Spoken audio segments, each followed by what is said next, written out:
com vocês. Acho que as ilustrações vão ser bastante úteis. Okay? Só um minutinho. Primeiramente, agradecer a presença de todos também. Estou bastante feliz hoje, a presença bem significativa de muitas pessoas, e o número está aumentando significativamente, é uma grande honra para nós, a presença de vocês. Existem muitas dúvidas e, logicamente, que muitas características das soluções de proteção contra quedas, como produtos ou uma boa análise, são úteis. E eu acho que eu vou conseguir contribuir com vocês para que vocês tomem a melhor decisão, tá? Então, soluções de proteção contra quedas em escada marinheiro é o tema de hoje, e a zona livre de queda indisponível, né? O risco da zona livre de queda indisponível ao gerar essas soluções, né? Então, vou abordar um cenário bem amplo aí em relação a essa solução.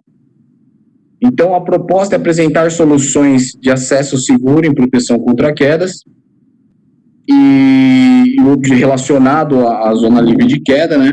E o objetivo é contribuir com os profissionais de segurança do trabalho em eleger uma segurança de retenção de queda segura no uso de escadas marinheiro. Então, essa é a proposta, espero concluir isso até o final dessa apresentação. São 45 minutos, e aí na sequência vocês terão a apresentação do Renan e do Emanuel, falando sobre a inspeção de travaquedas, que também é algo bem crítico. Para quem não me conhece, meu nome é Daniel Caleone, sou profissional aqui da MSA e a minha função é gerar soluções de proteção contra quedas dentro da indústria dos nossos clientes, utilizando aí a avaliação da característica do cenário, né, da atividade em altura, propondo, logicamente, uma solução que realmente funcione em todos os sentidos, desde a carga de reação na estrutura até a zona livre de queda disponível para que esse profissional não colida com o chão. Então, imaginem vocês analisando uma seguinte tarefa, um cenário, certo? Então, você está trabalhando, como técnico de segurança, você está andando pela planta e você avalia um trabalho em altura onde um profissional está utilizando um talabarte, por exemplo, para subir uma escada. Né? Então, você é um profissional técnico de segurança, observa esse cenário e ali você tem que tirar algumas conclusões, porque é de sua responsabilidade eleger essa solução. Então, você tem que saber avaliar isso com qualidade. Para colocar todo mundo no mesmo nível, se considera trabalhar em altura toda atividade acima de 2 metros. Então, ele está acessando uma escada, provavelmente ele vai acessar uma área de altura maior. Para qualquer condição onde haja risco de queda, é obrigatório você adotar um sistema de proteção contra quedas, ok? Então, se existe o risco, eu estou numa atividade, estou acima de 2 metros, existe o risco desse cara cair, que é característico de uma escada, eu tenho que adotar um sistema de proteção contra quedas. Esse sistema de proteção contra quedas, ele pode ser tanto um sistema de proteção coletiva contra quedas, como um sistema de proteção individual contra quedas. Aqui já começa uma grande dúvida de muitos profissionais de segurança. Inclusive, a Ana Bezerra acabou de me ligar tendo essa dúvida. E eu estou mais ou menos me balizando pelas dúvidas de ontem para tentar deixar tudo muito mais claro para vocês, tá? Então, qual é a diferença entre esses dois? É muito importante o profissional de segurança entender essa diferença, porque cada uma tem requisitos diferentes dentro da norma. Então, essa diferença é muito importante. O sistema de proteção coletiva, o guia da NR35 traz uma clareza que eu achei muito interessante. Tudo que é ativo, tudo que eu estou utilizando no cinturão e me conecto é individual. E tudo que me protege passivamente, que eu não preciso me conectar, eu não estou utilizando o cinturão, ele é coletivo. Por exemplo, um guarda-corpo é um sistema de proteção coletiva contra quedas, porque eu não preciso me conectar a ele. Eu subo na área de risco, ele já está me protegendo. Uma rede de proteção, por exemplo, eu não preciso me conectar a ela. Agora, se eu me conecto, se tem uma linha de vida, algo assim, isso é um sistema de proteção individual. E a maior dúvida das pessoas é, Daniel, se eu estou com uma linha de vida conectado, só que tem 3 pessoas conectadas na mesma linha de vida, esse é um sistema de proteção individual ou um sistema de proteção coletiva? É individual. Se eu estou utilizando um cinto, estou me conectando, o sistema de ancoragem, ele é individual. Então, é um sistema de proteção individual contra quedas, onde o sistema de ancoragem está usando de uma forma coletiva, mas ele está protegendo cada um individualmente. Então, saibam essa diferença, isso é muito importante, está muito claro no guia da NR35, que foi desenvolvido pelo próprio comitê, pelo próprio grupo tripartite, inclusive o Jean Franco, que vai fazer a última apresentação para vocês, é parte desse comitê, e vai poder até explanar um pouco mais esse tema, mas só para que vocês entendam essas diferenças, porque é muito importante. Então, voltando para o nosso cenário, você analisando esse trabalhador subindo nessa escada, você vai ter que gerar uma solução, seja ela de sistema de proteção coletiva contra quedas, ou um sistema de proteção individual contra quedas. Você vai ter que tomar essa decisão, porque a norma obriga, e porque esse profissional tem que trabalhar de forma segura. E o sistema de proteção contra quedas deve ser selecionado pelo técnico de segurança do trabalho. A NR35 deixa isso claro, é de sua responsabilidade, ok? Então, você que vai ter que eleger isso.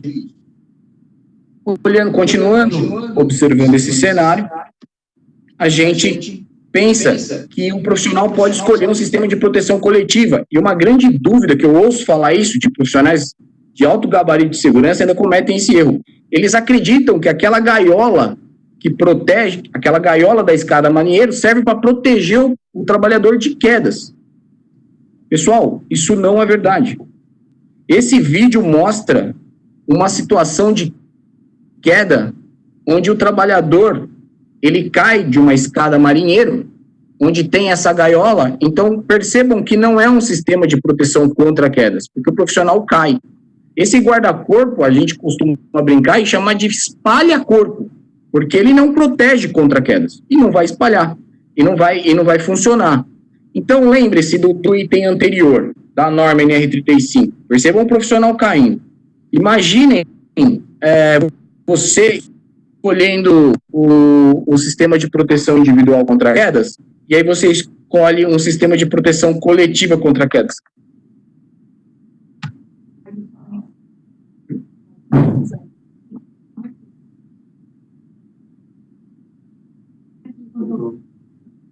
Voltou, pessoal? Tá me ouvindo?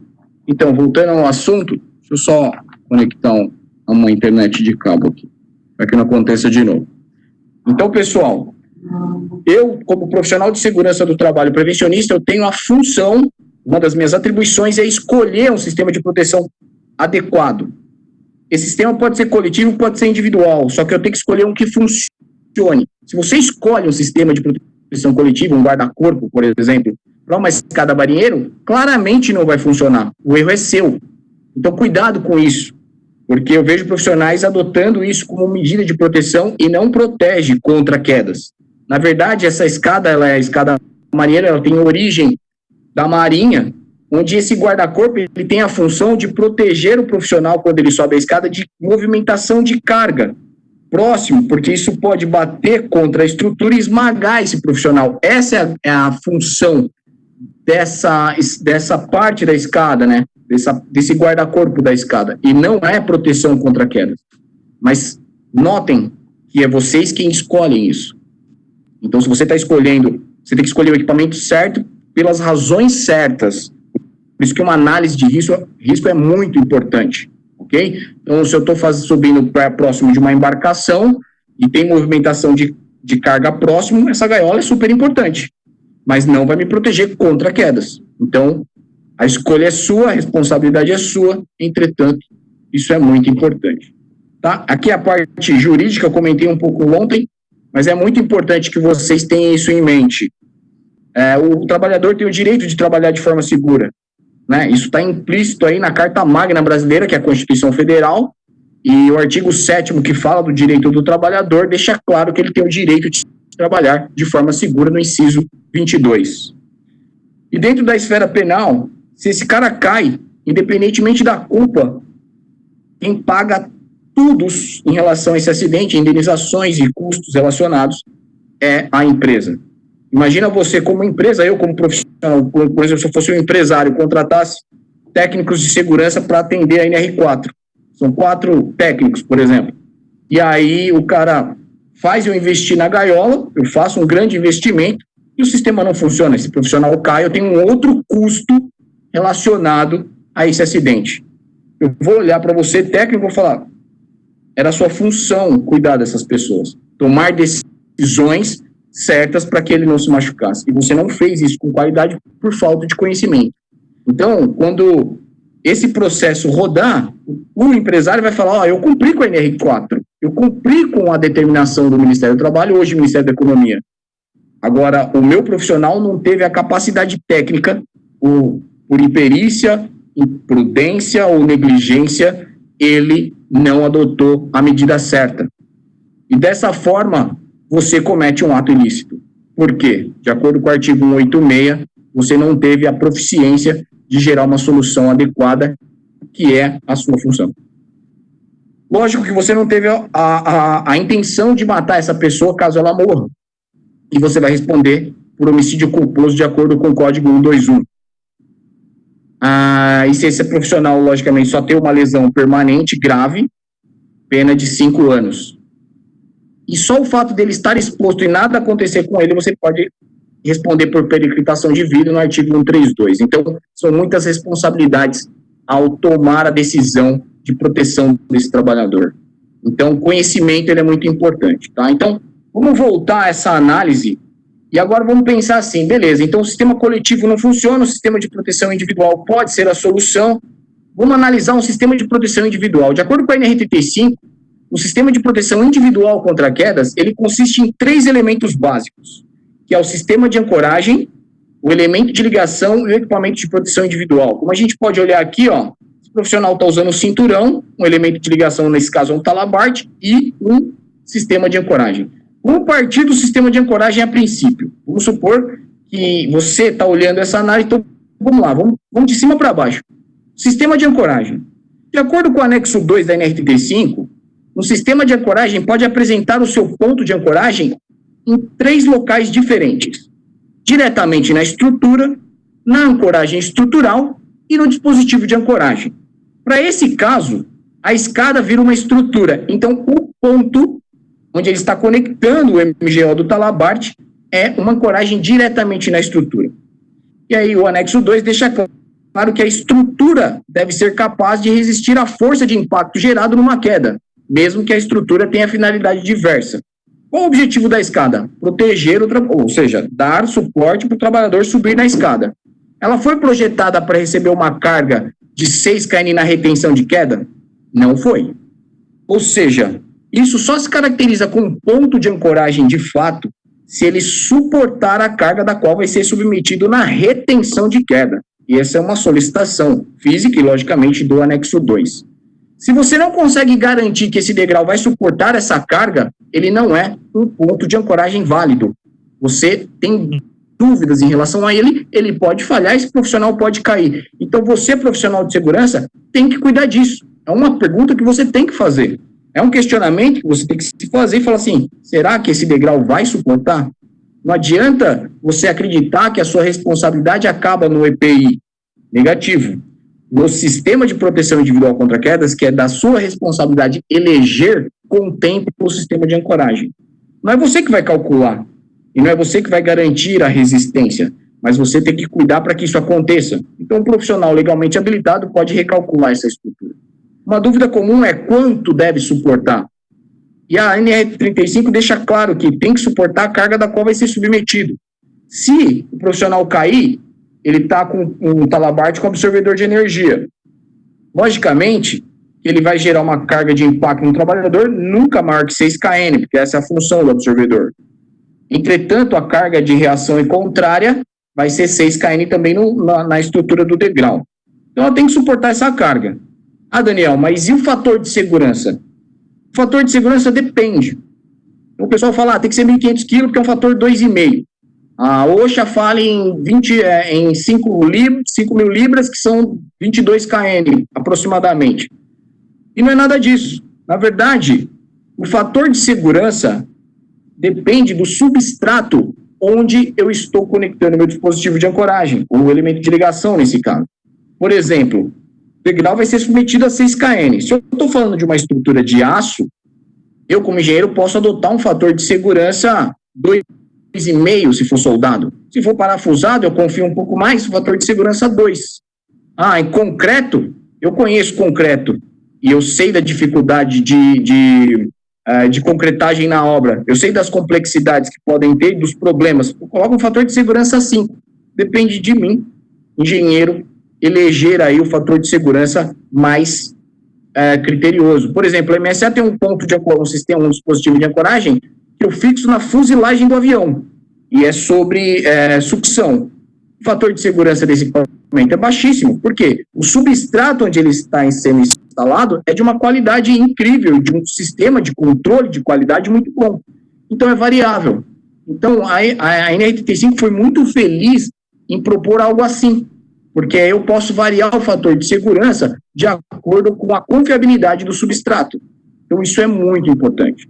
E cuidado com as perguntas, porque as terminologias são diversas. O profissional me perguntou uma vez, Daniel, quanto deve suportar um dispositivo de ancoragem? Eu falei, de acordo com a 16325, 12 kN para aço e 18 para têxtil.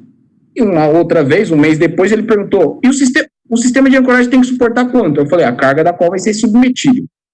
O dispositivo de ancoragem é uma coisa, um sistema de ancoragem é outra, e um ponto de ancoragem são coisas diferentes. O sistema, como eu expliquei ontem, contempla toda a estrutura, dispositivo de ancoragem, etc. E esse tem que suportar todas as cargas geradas nesse ponto. E o ponto de ancoragem tem que suportar também a carga da qual vai ser submetido. Então, é muito inteligente esse posicionamento da norma, porque isso é muito variável, ok? Então, esse é o objetivo de ser dessa forma, porque pode variar em relação às flechas,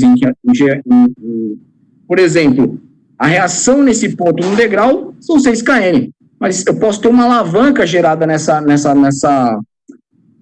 estrutura da escada, ela pode estar distante da parede, e na parede pode ser uma força diferente, que eu tenho que fazer resistir, senão o profissional vai cair no chão se toda a escada colapsar. Então, é muito importante, ok? Então, se caracteriza uma ancoragem diretamente na estrutura e eu, profissional de segurança, tenho que cuidar, ou pelo menos questionar se esse degrau vai suportar essa força de impacto, ok? São 6 kN de reação direta. Um outro questionamento que você deve fazer também é se o elemento de ligação utilizado você está respeitando os limites de utilização desse equipamento. Então, se o sistema de proteção individual contra quedas consiste em sistema de ancoragem, elemento de ligação e equipamento de proteção individual. O elemento de ligação é uma parte fundamental da solução.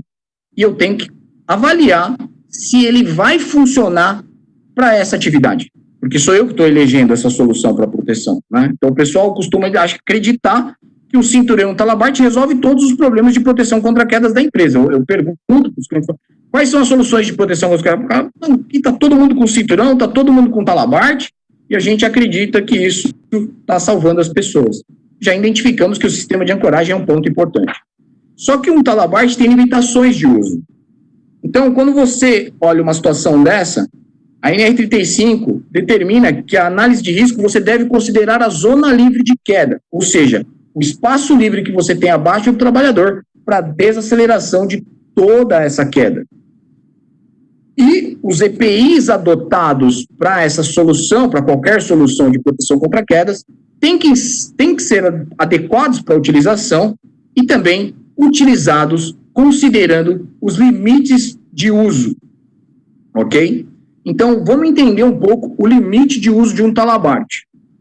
A NBR 15834, seguido da 14629, que é a de Talabart mais absorvedor, no item marcação, determina que o Talabart deve ser informado às LQ, ou seja, o espaço livre necessário para o funcionamento adequado do equipamento. E informar isso dentro de um pictograma. Aquele estojinho, que é o absorvedor de energia do seu Talabart, não está ali à toa. Ele tem a função de absorver energia de impacto em você no momento da retenção de queda. Por exemplo, um Talabart que tem um pictograma de 4,9 metros. O que isso quer dizer na prática? Quer dizer o seguinte, que esse Talabart todo estirado, retendo a sua queda, mais a abertura do absorvedor de energia, que teve a função de manter a sua força em 6 kN, mais 1,5 metro do peito até os seus pés, convencionado para 1,5 metro, e mais 1 metro de área livre, que é a acomodação do seu cinturão no seu corpo, caracteriza 4,9 metros. Ou seja, o profissional que cai precisa de 4,9 metros de área livre abaixo do ponto de ancoragem para estar seguro. Então, imagina eu olhando esse trabalho aqui, o cara está subindo, partindo do chão com o talabarte. Facilmente eu devo concluir que só a partir do 4,9 metros que ele está conectado com o seu gancho, que ele vai estar protegido. Então, ou seja, ele vai estar em risco no início desse acesso. E se ele cair a 3,9, possivelmente ele pode bater no chão. Bem provável que bata. Então, não se caracteriza como uma solução válida. E essa é uma dúvida aí grande do pessoal. Me perguntam muito sobre isso, tá? Então, quando alguém estiver subindo numa escada, utilizando um elemento de ligação, você desrespeitou uma determinação da NR35, que é avaliar a zona livre de queda e também respeitar os limites de uso do talabarte, porque está expresso no absorvedor de energia, logicamente, a zona livre de queda necessária para a utilização do equipamento. E é simples assim, tudo bem? Isso assusta um pouco quando a gente ouve pela primeira vez, mas é a verdade no ICROA. Então, tomem muito cuidado ao eleger esse tipo de solução para baixas alturas. Já falamos bastante sobre isso. Então, para a escada, logicamente que isso não vai funcionar, desde que eu tenha um patamar ali, uma estrutura abaixo, muito próximo. Ok?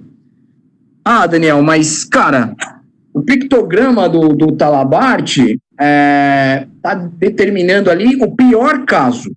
Em caso o cara cai em fator 2. Ok, faz todo sentido. É sempre condicionado para o fator 2. Se vocês estiverem vendo o cursor do meu mouse, essa aqui é a condição que determina os 4,9 metros. Pode variar de fabricante para fabricante esse comprimento, mas ela vai geralmente de 4,6 até 5,2, 5,3. Depende do comprimento do talabarte e a tecnologia de absorção. Mas, de fato, quando eu testo um talabarte para eu extrair esse número da zona livre de queda, ele é testado no pior caso. Então, o cara conectado abaixo dos pés, e aí você vai ter a queda do comprimento de 2 vezes do comprimento total do talabarte. E é lógico que em fatores menores eu tenho menos energia nessa condição de queda e, logicamente, uma distância menor a ser percorrida pelo absorvedor de energia. Só que o que o pessoal acredita, e que eu tenho que desmistificar aqui para vocês, que é muito doloroso, é o seguinte: tá vendo esse profissional trabalhando aqui? Perceba que ele não alcança o degrau superior, ele está tentando se conectar. Quando ele fizer isso, ele vai subir um degrau e ele vai estar em fator 1. E o que eu ouço falar muito dos clientes é que eles acreditam que no fator 1 o absorvedor não vai abrir, então eu não preciso contemplar a zona livre de queda, eu não preciso adotar isso. Só que isso é o que ele acredita, mas não é o que acontece. Eu separei um vídeo aqui para que vocês possam ver essa condição de queda no fator 1, tá? Então, não sei se vocês vão conseguir passar um vídeo por aqui, geralmente é bem difícil, mas eu acho que sim. Então, essa é uma condição, o vídeo vai ser em câmera lenta para que vocês possam observar o cenário. Em fator 1, tá? O ponto de ancoragem na mesma altura da soltura da massa. Perceberam quanto de abertura aconteceu? Então, isso de acreditarem que em fator 1 o absorvedor não abre, e foi a maior parte das perguntas ontem foi isso, Daniel. A partir de quanto que o absorvedor começa a abrir? Gente, depende de muitos fatores, da massa do trabalhador, da altura de queda, muitos fatores. Só que em fator 1, vocês já perceberam quanto que abre, então eu não posso partir desse pressuposto. Em fator 1 o sistema não vai abrir. Vai abrir muito. O que você não sabe é o quanto que ele vai abrir. E se você não tem essa informação, você tem que adotar o pictograma. Se você não fizer isso, você está assumindo a responsabilidade. Então, você olha para aquele cenário, você acredita que o profissional não vai cair e ele cai. E aí, se ele bater no chão, não adianta você ligar na MSA e falar, o seu sistema falhou. Não, ele não falhou. Está lá expresso no pictograma que é 4,9 metros de zona livre de queda, e é obrigatório por norma. E você acreditou que ele não ia bater no chão, mas infelizmente ele bateu. Então, se você não tem nenhuma informação complementar dessa variação, infelizmente você tem que adotar o pior caso, que é o 4,9 metros. Para auxiliar, a MSA criou uma ferramenta para que você possa colocar a massa do trabalhador mais o fator de queda e ele vai te dar a zona livre de queda diferente, mas isso não vai te dar uma solução que te proteja a 3 metros para baixo, pouco provável, tudo bem? Então, em relação aos fatores de queda, os absorvedores, consequentemente, abrem menos, mas abrem. O único jeito dele não abrir nada é se não houver queda, que é fator zero. E aí o que eu ouço de alguns clientes é só usar em fator zero, então. Tudo bem. Ok, você vai usar em fator zero. Eu vim do trabalho em altura. Não existe trabalho em fator zero. Ok? Você está lá em fator zero. Beleza, está conectado, o talabarte está esticadíssimo. Se você derrubar uma chave no chão, você não consegue descer para pegar. Simplesmente. Ou seja, você consegue trabalhar numa condição dessa? Não consegue. Um talabarte duplo, impossível. Então, não existe essa possibilidade. É de fator 1 para baixo. E é muito difícil manter o fator 1, imagina um fator 0. Então, não é uma desculpa, é quase uma desculpa. Daniel, então vamos fazer o seguinte, vamos tirar os absorvedores do talabarte. É uma outra coisa que eu ouço muito ainda e me assusta. Não se pode trabalhar com talabarte sem absorvedores de energia em retenção de queda. Antigamente, a NR35 trazia um item que foi, na verdade, motivado por um item da NBR, e graças a Deus isso não acontece mais, mas um talabarte de 90 centímetros, usado em fator 1, poderia ser usado em retenção de queda sem absorvedor de energia. Isso saiu da norma. O que substituiu esse item na norma é: nenhum profissional pode sofrer uma força de impacto maior que 6 kN.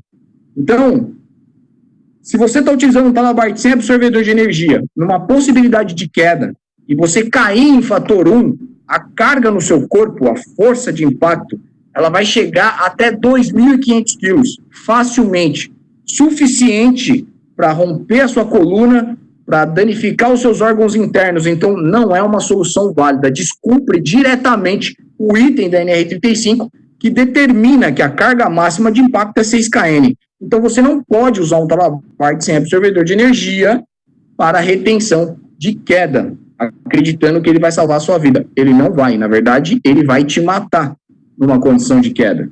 Então, é proibido.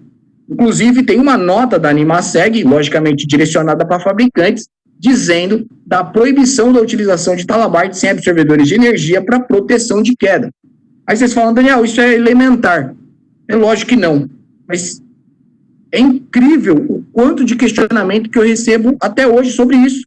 Eu chego nas indústrias, tem lá 1.000 trava-quedas sem talabarte para justamente trabalho de baixas alturas. Gente, não pode, o profissional está em risco. Vocês vão matar essa galera. E é assustador, porque o profissional de segurança está elegendo uma solução por falta de conhecimento técnico e observação normativa, está cometendo esse erro. Então, imaginem isso, tá? Vocês são pagos para eleger soluções válidas e proteger as pessoas, só que por imperícia ou até imprudência cometem esse erro. Então, cuidado, a informação é muito importante para vocês tomarem as decisões certas. Então, o profissional, esse desenho aqui eu tirei da literatura do Spinelli, que é incrível, eu recomendo que vocês leiam, ela é muito simples e bem didática. Mostra aqui a retenção de queda, um profissional se machucando por conta disso. Então, tome muito cuidado, tá? Conhecimento é sempre o melhor caminho para as melhores soluções. Então, pessoal, o que eu quero chamar a atenção de vocês é que não é tão complexo, mas é importante vocês conhecerem as reações, as características de um cenário de queda para adotar a solução correta. Isso é muito importante, tudo bem? Então, essa solução eu vejo, inclusive, Daniel, por que, já que é proibido, por que eu ainda encontro talabarte sem absorvedor de energia com Inmetro para vender? Porque são coisas diferentes. Por exemplo, existe um talabarte sem absorvedor de energia que é para restrição de queda e não para retenção de queda. São testados de forma diferente e atendem normas diferentes. Então você tem que adotar o equipamento certo para a condição certa. O que é restrição de queda? É um talabarte onde você conecta ele num ponto de ancoragem e ele não te permite chegar na área de risco onde pode haver a queda, ou seja, ele impossibilita a queda. Então não precisa de fato ter absorvedor de energia, como um talabarte de posicionamento. Você não vai cair, ele não tem a função de reter uma queda. Então tem força de impacto, porque a queda não vai existir. Então pode existir um equipamento de restrição de queda sem absorvedor? Pode. O que você não pode é pegar esse equipamento e usar ele para retenção de queda. Porque se esse profissional cair e ter a sua queda retida por um sistema sem absorvedor de energia, esse cara vai se machucar gravemente. No mínimo, ele vai desmaiar e por conta da síndrome da suspensão inerte, como a gente viu ontem com o Rodrigo, ele vai morrer, ele pode morrer em poucos minutos. Então, gente, muito cuidado ao eleger esse tipo de solução, tá? Avaliem a literatura, perguntem, questionem antes de tomar essa decisão, porque é doloroso quando eu chego num cliente, explico essa situação, fica bem claro a impossibilidade, mostro uma documentação relacionada a isso, e aí ele tem que jogar fora 1000 equipamentos que ele acabou de adquirir, acreditando que estava fazendo uma ótima solução. E tem empresas que falam justamente isso e fazem negócios com isso. Por exemplo, compra esse que não tem problema da zona de queda. Essa empresa ela não é do mal. Ela faz isso, às vezes, também por falta de conhecimento. Você acaba embarcando nessa ideia, só que a responsabilidade é sua, não é de quem te vendeu. Não adianta você reclamar, você me vendeu para uma coisa e era outra. Não. O profissional técnico é você.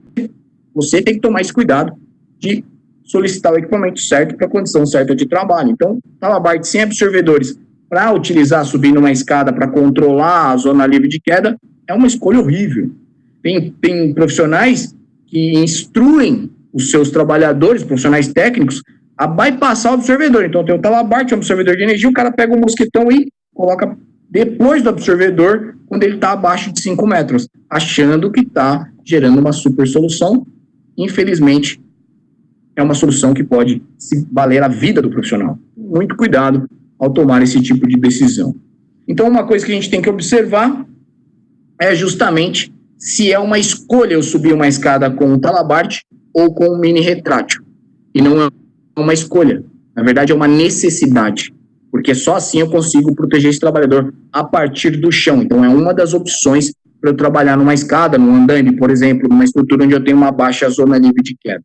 Ok? No que consiste esse dispositivo? Como se fosse um talabarte, mas ele é retrátil. Acho que eu tenho um aqui. Não sei se eu estou no tamanho suficiente para que vocês vejam na tela de vocês, mas é um equipamento pequenininho, você coloca um 2, como estão aqui do lado aqui, e aí se você cai, ele retém a sua queda de uma forma bem rápida, controlando essa grande zona livre de queda que você teria utilizando um talabarte. Tudo bem? Então, uma outra coisa que a gente pode usar, que os nossos clientes estão utilizando muito, eles estão colocando trava-quedas retráteis no topo da escada. Então, o profissional se aproxima da escada, utilizando somente um cinturão, puxa o gancho do trava-quedas, conecta no peito e sobe a escada. Chegando lá em cima, ele sai da escada, fecha a escotilha, está protegido com guarda-corpo, solta do sistema e pode andar livremente, onde ele tem aí, logicamente, o guarda-corpo te protegendo. Então, é uma solução válida. A zona livre de queda, na verdade, não é uma ZLQ, é uma distância de queda, é uma distância de queda disponível A mais B, que é bem pequena. Ele vai cair aí rapidamente, o sistema vai travar como se fosse um cinto de carro, e o sistema vai funcionar muito bem, controlando a zona livre de queda, respeitando os limites do equipamento e, logicamente, de acordo com a NR35, na análise de risco, avaliando a zona livre de queda e propondo uma solução que realmente funcione. Então, é uma opção muito boa, é a que eu mais gosto. Então, trabalhei muito em altura, sei das dificuldades de muitas soluções e essa é uma das que eu gosto bastante, que não promove nenhuma dificuldade na utilização. Tudo bem? Ela promove o uso, ao invés de promover o desuso por conta da dificuldade do EPI. Tudo bem? É uma solução bem legal, eu recomendo. Aqui é um vídeo que mostra um pouco como seria uma queda com um equipamento como esse. Deixa eu colocar aqui para que vocês assistam.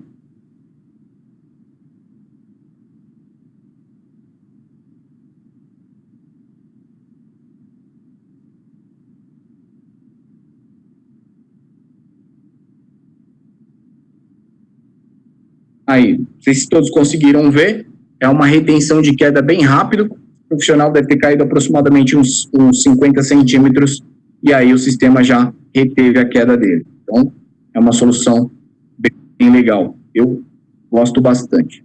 Uma outra solução que eu também gosto muito, só que eu prefiro a do trava-quedas, eu acho que dá mais liberdade para o operador, mas também tem a solução de linha de vida vertical, né? Que é a solução mais comum aí que eu vejo.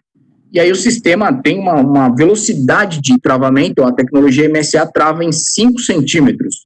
Então o profissional escorregou, o sistema já trava ele muito rápido. Então é uma solução muito interessante, também controla a zona livre de queda e também promove esse tipo de solução que respeita o limite de uso do equipamento. Aqui, lembram que eu falei? O sistema de ancoragem, ele contempla o sistema de proteção individual contra quedas. É um subsistema. Então, o sistema, ele conta com um dispositivo de ancoragem ancorado na estrutura que é a escada, onde se é recalculado e reforçado essa estrutura da escada, que garante 1.500 quilos de retenção de queda, de força de impacto, e, logicamente, que o sistema vai proteger o trabalhador. Então, pensem no sistema de proteção individual contra quedas. O braço que segura o trava-quedas se caracteriza como o dispositivo de ancoragem e tem que atender a NBR 16325. O elemento de ligação é o trava-quedas retrátil e o cinturão o equipamento de proteção individual. Ou seja, se caracteriza como um sistema de proteção individual contra quedas, contemplando todos os elementos do sistema de proteção individual contra quedas. E aí promove uma retenção de queda rápida, controlando a distância de queda do sistema. Aqui é um outro vídeo que mostra como seria a retenção de queda utilizando um equipamento como esse, tá? Eu não sei se vocês vão conseguir ver, acho que sim. O sistema vai reter a queda numa velocidade muito maior, né? Então, em poucos segundos, uma pequena altura, o sistema já retém a queda. Isso é feito nos nossos próprios laboratórios, tá? Então, o nosso dispositivo mesmo, retendo a queda numa velocidade incrível, ok? Então, aí sim é uma solução válida. Subir uma escada com um talabarte não é uma solução interessante. Na verdade, é uma solução que pode colocar esse profissional em risco. Vocês perceberam no vídeo que eu coloquei inicialmente, o profissional caindo e ali tinha menos de 5 metros. Vocês viram quanto esse cara foi batendo em toda a estrutura até chegar no chão. Com o talabarte é isso que vai acontecer, tudo bem? E aí, se esse profissional se machucar nessa condição, para você tirar ele dali, é um plano de resgate muito complexo, porque ele vai batendo contra as estruturas e a gaiola vai dificultar muito esse resgate. Então, pensem ao gerar esse tipo de solução. Uma característica para esse tipo de solução, para que vocês entendam, o sistema é testado com a soltura de uma massa cilíndrica. Aqui tem seria uma massa rígida, um sistema rígido, um cabo de aço, né? O sistema suspende uma massa, nesse caso 100 quilos, mas os equipamentos da MSA são para 140 quilos, ele solta essa massa e o sistema tem que reter a queda. Só que aqui nós temos uma particularidade. Sistemas verticais rígidos, aí, trocando um pouco de assunto, tá? Entendemos que trava-quedas retráteis, mini retráteis e linhas de vidas rígidas nas escadas promovem uma solução para escadas, risco de queda em escadas. Só que eu quero que vocês tomem cuidado ao eleger o sistema rígido, ao eleger a linha de vida, ok? O sistema hoje no Brasil é testado dessa forma. Se solta uma massa cilíndrica, se reter a queda, o equipamento está certificado e vai para o mercado para ser comercializado. Ok? Vocês perceberem aqui, é um sistema onde o profissional está subindo e um trava-quedas aqui está disposto para sua retenção de queda. Ok, entendemos o cenário. Só que o que acontece? O corpo humano, ele não é cilíndrico. O corpo humano tem uma característica antropométrica, tem pernas, braços, e quando você está subindo uma escada, você pode passar mal e começar a desmaiar e o seu corpo ser projetado para trás por conta do apoio das suas pernas no degrau. E o que acontece nesse caso? Como é testado como cilíndrico, ele sempre funciona. Só que quando você coloca uma pessoa, ele propõe uma carga para trás e o sistema pode falhar. E isso é assustador. Por mais que você selecione ou eleja uma solução de sistema vertical rígido, que atenda com seu dispositivo à norma, esse profissional pode cair. Parece brincadeira, mas me ligaram na sexta-feira, um profissional de Goiânia, falando que o seu profissional, o sistema dele não funcionou e esse cara caiu e se machucou muito. Isso é tão grave que a norma europeia, em 2010, foi cancelada em diário oficial. Por quê? Os requisitos de teste normativo por um cilindro não estavam garantindo a vida das pessoas. Ou seja, o profissional de segurança elegeu um sistema certificado, achando que estava promovendo a segurança, só que o sistema não funcionava por conta dessa característica do corpo de possivelmente projetar o corpo para trás, e o sistema pode falhar, porque ele não foi testado nessa condição e muitas vezes nem projetado para isso. Um pouco da característica MSA, desde 1990 o nosso sistema ele é o mesmo, ele nunca mudou. A norma europeia, por ter sido cancelada, foi desenvolvida uma nova norma que, para essa condição, ela agora testa de uma forma um pouco diferente, que está aqui no desenho do lado esquerdo, onde se puxa esse cilindro para trás para simular essa queda para trás. O nosso sistema, desde 1990, é o mesmo, e ele atende à nova norma. Por quê? Porque a gente sempre usou manequins antropométricos para simular as quedas, ou seja, o nosso sistema foi projetado para salvar vidas e não para atender a norma. Então o sistema funciona independentemente da condição de queda, isso é muito bom. E o que é assustador? O sistema funciona, eu atendo a norma nova da AN, só que o sistema nacional é baseado nessa norma antiga da AN, de 2002, que foi cancelada, ou seja, a norma nacional, atendimento pleno da norma nacional, pode promover riscos. E o que eu quero chamar de atenção para vocês é o seguinte: vou colocar um sistema de linha de vida rígida, vertical, na minha planta, elejam sistemas, ou seja, selecionem sistemas que atendem uma norma internacional para esse caso, ok? A norma nacional, você testa o dispositivo trava-quedas, não testa a linha. A linha não faz parte dessa solução. Lá é tudo uma coisa só. O EPI contempla a linha, é testado em conjunto e garante o funcionamento pleno. Vou fazer um investimento? Já recomendo investir de uma forma que atenda plenamente à segurança e não simplesmente à norma. Tem profissional de segurança que ele é um advogado, ele não é um prevencionista. Ele está preocupado tanto em atender a norma que ele esquece que a segurança é mais importante.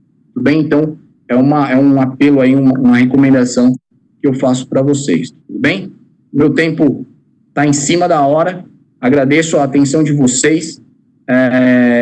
Agora vai ficar com vocês o Emanuel Araújo e também o Renan Azevedo, e vão falar sobre os sistemas retráteis especificamente. Então, é uma solução válida.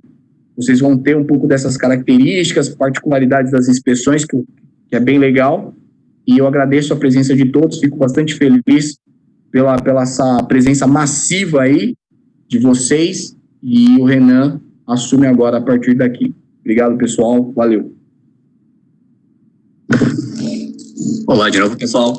Então, seguindo a tendência de ontem, vamos fazer uma pausa de 3 a 5 minutos, que é justamente para vocês levantarem.